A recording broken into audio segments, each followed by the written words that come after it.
Ils ont osé, nom d'une allumette. Ils ont publié un copil. Ils ont mis en ligne un document sensible et confidentiel de la CGB. Ils nous avaient menacés. Ils l'ont fait. Nom d'une allumette. Bonjour, je suis A608 et je travaille à la CGB, à la direction du changement.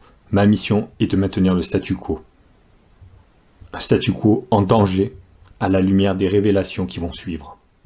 Nom d'une allumette. Lors d'une précédente vidéo, je vous avais fait part de la tentative d'extorsion de fonds sur laquelle j'étais tombé en cliquant sur un lien dans un mail bizarre que j'avais reçu. Mais sur le coup, je ne les avais pas pris au sérieux. À la CGB, toutes les réunions importantes, notamment les comités de pilotage, les comités de direction, les comités exécutifs,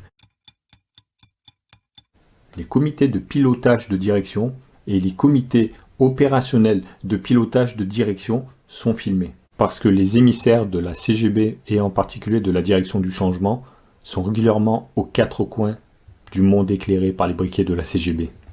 Et moi qui pensais que, comme dans la plupart des cas, le statu quo allait prévaloir.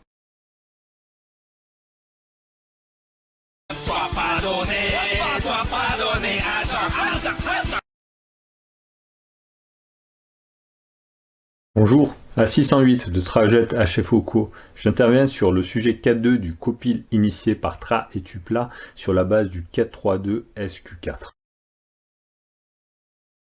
Alors, je rappelle rapidement le contexte. Jean Hubert, le CEO du groupe, a demandé en copil une réponse simple à la question suivante. Peut-il réellement être le N+12 d'un employé de l'usine? C'était en effet ce qu'un des indigents des étages inférieurs lui avait soutenu lors d'un bain de foule.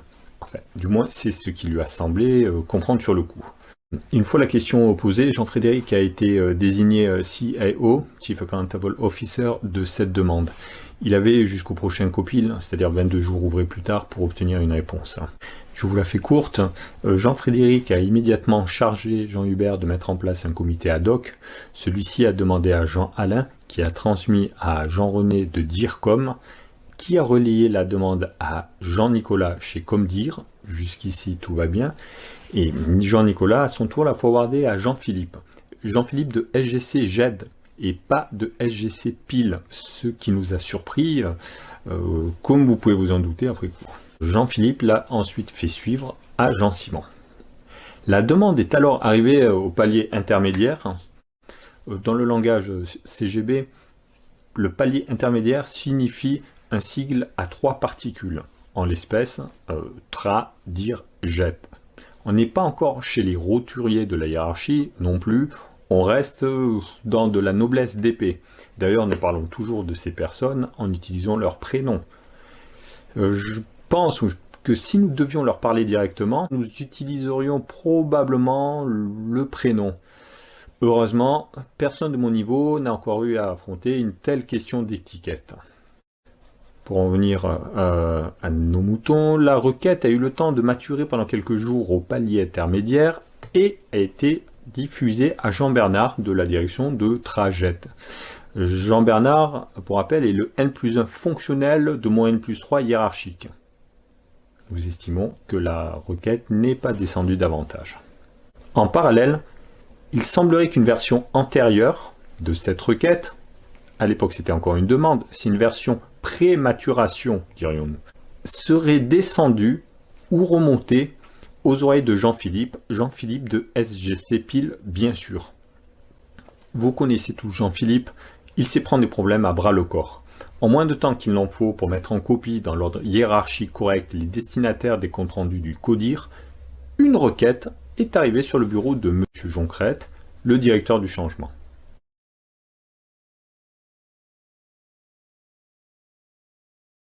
Action. M. Joncrête a immédiatement transmis la requête à son assistante, Janine, pour l'enregistrer dans la base de suivi dans la catégorie des demandes urgentes. 4 jours plus tard, une requête était consultable par les équipes de la direction du changement. Elle fut automatiquement attribuée à M. Mondragon, l'un de mes superviseurs, qui la valida en moins de 2 jours.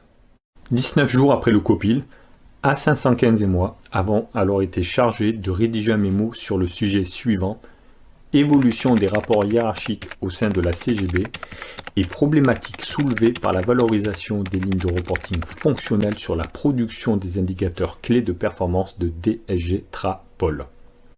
A515 était alors en mission à l'étranger, donc je suis devenu le principal stakeholder de ce challenge à mon retour de RTT 2 jours plus tard. Un budget de 10 jours hommes nous avait été alloué pour cette mission spéciale, validation hiérarchique incluse. Il me restait donc une journée pour adresser ce point sans répondre à la question, en accord implicite et naturellement non formalisé avec mon superviseur. Résultat. Je rappelle que la mission de la direction du changement est de maintenir le statu quo, donc c'est dans cette optique et en toute impartialité que nous avons investigué. Notre travail s'est concentré sur la question essentielle. Comment cette requête est-elle arrivée jusqu'à la base de données de la direction du changement? Nous avons tout lieu de penser que cette demande, une fois arrivée chez les équipes de Jean Bernard, a été envoyée de manière autonome à Jean Alain sous une autre forme. Autrement dit, quelqu'un aurait pris une initiative. À ce stade, la piste se perd. Nous avons pu conjecturer que la demande était descendue au palier intermédiaire chez DSG Tra-TIC, dont les relations avec DSG Tra-Pol sont notoirement exécrables, avant de probablement remonter chez Jean-René. Oui, c'est un peu tiré par les cheveux. C'est encore une hypothèse de travail que mon superviseur proposera de développer en copie locale. Une hypothèse qui a cependant l'avantage d'expliquer deux choses. Premièrement, cela justifierait pourquoi Jean Mathieu, de SGC Pol Met, aurait transmis une demande connexe à M. Jonquerette vers la même époque. Jean Mathieu n'a pu agir que sur l'ordre de Jean Marin de SGC Pol, son référent fonctionnel. Cela expliquerait également pourquoi envoyer un chargé du statu quo en mission chez SGC Trapol. En effet, il est de notoriété publique que personne ne mandate une mission de trajet HFO quo dans son propre service et de son propre gré. Ce qu'à la direction du changement nous ne comprenons pas encore, c'est pourquoi alors Jean-Philippe de SGC Jet n'a pas prévenu Jean Marin, ce dernier étant un grade au-dessus de lui. Il est exclu qu'il ait pris une initiative. Et bien sûr, il reste le cas de Jean-Philippe de SGC Pile. Comment a-t-il été informé d'une demande du comité ad hoc? Pourquoi l'avoir envoyé à la direction du changement? Il nous semblait pourtant être en bon terme avec sa garde rapprochée et lui. En conclusion, pour répondre à la question posée, nous préconisons l'élaboration d'une requête intitulée « Existe-t-il une procédure autorisant une forme de communication entre un comité ad hoc de direction générale et le palier intermédiaire sans traitement préalable et autorisé de SGC-DIR ?» Nous proposerons un destinataire qui devra s'occuper de cette question épineuse lors du prochain CODIR. Je vous remercie.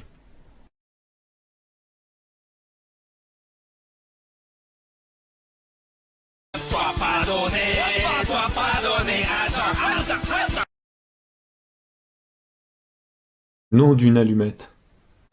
Bon, c'est vrai que je suis filmé. Mais ce n'est pas pour ma personne que je m'inquiète, c'est pour la CGB en elle-même.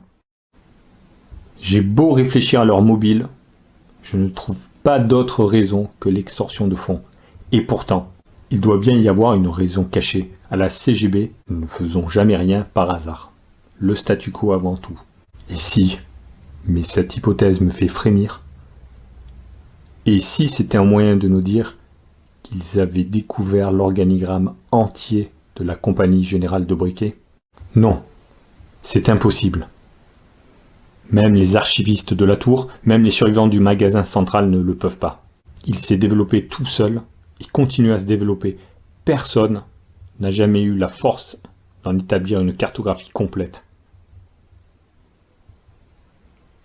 Et si quelqu'un l'avait fait? Cela fait froid dans le dos. Longue vie au statu quo!